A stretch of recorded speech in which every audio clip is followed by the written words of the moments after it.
காலையில் இந்த வீடியோ போட்டோன்னா சரியான ரீச்சிங்க. இந்த அவங்க கொஞ்சம் ஐயோ நம்ம கட்சியோட மானமே வெளியே போகுது அப்படின்னு சொல்லிட்டு வீடியோ ரிப்போர்ட் பண்ணி தூக்கிட்டாங்க. ஆனா பாதிக்கப்பட்ட பெண்ணே இந்த வீடியோல வந்து சொல்லியிருப்பாங்க. நீங்க இந்த வீடியோ முழுசா பாருங்க, பார்த்துட்டு எல்லாருக்கும் ஷேர் பண்ணுங்க. இந்த வீடியோ ரிப்போர்ட் செஞ்சுக்கோங்க. கொடூரமா அந்த பலாத்காரத்தில் ஈடுபட்டான். ஃபஸ்ட்டு இந்த மாதிரி விருப்பமே இல்லாமல் பண்ணுறது அந்த மாதிரிலாம் சொல்ல முடியல என்னால்.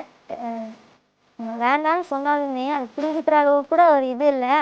அவர் வயசுக்கு வந்து இது தேவையில்லாத ஒரு விஷயம். அவரோட வயசுக்கு நான் ஒரு பொண்ணு வயசுக்குன்னு சொல்ல போனேன். அந்த ஏஜுக்கு வந்து நம்ம இதெல்லாம் பண்ணணுன்றது ஒரு அருவருப்பான ஒரு விஷயம்னா அந்த ஓவர் செட் பண்ண வீடியோ வந்து காட்டி அவர் மட்டும் கவர் ஆகலை அந்த விஷயத்தில்.